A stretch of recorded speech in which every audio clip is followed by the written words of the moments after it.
Run by Hofstra head coach Mo Casera and sophomore guard Ron Bowie. Bowie tied the school record with 17 points. Coach, your thoughts? Proud of our guys' effort. Preseason pick to win the league. Obviously a very physical, tough team in Drexel, very well coached, and I thought our guys battled. We made, as I told them in the locker room, we made some mistakes tonight. A few breakdowns, a few things didn't go our way, but we still managed to tie the game with 4 or 5 seconds left in the game.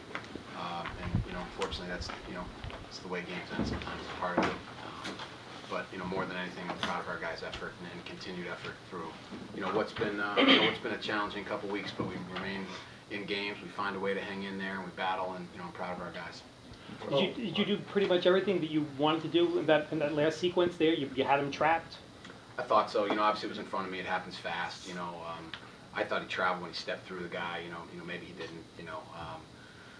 We once we tapped the ball, I thought we had him, and I don't know whether our guys split and gave him too easy of a look. I'll have to go back and watch it. But we double teamed the ball, made him catch it in front of us, made him bobble it. We did everything we had to do, except obviously he got too good a look at the basket. Teron, do you agree? You think it was a travel? I'm not sure. That's for the rest to decide. They said it wasn't a travel, so we're just gonna go by that. Teron, you started the game off 1 of 8 from the field. You make 9 of your last 12 shots. What changed in terms of your confidence going throughout the rest of the game? I think I just relaxed, took a step back. I think I got some easier shots. Have to give a lot of thanks to the guys on the team for getting me open and getting me in spots to score the ball, as well as coach drawing up plays to get me in spots to score the ball. Teron, you just described that play that you made with 5.9 seconds left. You look like the guy was right in your face, and you made that three. Just bring us through that play. Actually, I was trying to get him to jump so I can maybe get a foul call, maybe get 3 shots from the line or something. But he kind of gave me the space. I took it. I felt confident. He fell. Well, was that a Jenkins-esque performance tonight from Teron? Yeah, I mean, Teron, again, I think the biggest credit to Teron's development is he started out 1 for 8, and wasn't having a good night and got a little frustrated. And, again, Drexel will do that to you. They're going to hold you and grab you and play physical basketball, typical Bruiser Flint team. And, to me, that's the sign of maturity, and that's the sign of growing, to be able to fight through that and then come back and make some big shots for us. What can you do to make sure there's no lingering effect from this? Is a tough way to lose a game, obviously. What can you do to kind of make sure you guys come to practice tomorrow and it's in the past and let's focus on Saturday? Yeah, that's what I said after. It's part of basketball. We got it. The frustration, being upset's over. Now we got to narrow our focus on Wilmington. We got a home game on Saturday. We're going to get back to work tomorrow. This is a resilient bunch. They've proved it throughout the year. We battle and fight and scratch and claw. It's not pretty all the time, but we find a way to hang in games and we find a way to stick together. So we're going to keep doing that. Get back to work tomorrow.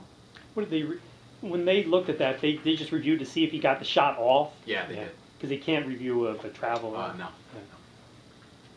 Coach, Well, you go ahead. You guys, the last 10 minutes or so were a series of runs. You guys went up 8, and they came back, obviously. What did you do right to kind of take the lead there midway through the half, and what did Drexel do for the last 10 minutes? Well, I thought our defensive effort was great. I mean, we held them to really to the last second there to 52 points, and I felt like if the game was in the 50s, we'd have a chance to win. We had an opportunity to win tonight. I thought we did a pretty good job of moving the ball. Guys shared the ball. Guys found Teron when he got a hot hand going there. Got to the free throw line a little bit. Unfortunately, we missed. Stevie missed the front end of a one-on-one. Stevie missed the front end of a one-on-one. It comes down to critical things like that. A couple breakdowns on defense at the end. Lee gets a shot and a couple other plays. But I mean, overall, it's just two teams battling it out. Typical CAA game.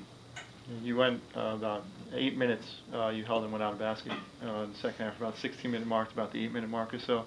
And then Lee kind of went on a run by himself there a little bit. Yeah, I mean, he's arguably the best player in the league, or one of the best. And but again, our guys. I mean, can't say it enough. Our guys play hard and they compete, and we keep finding a way to put ourselves in a position to win.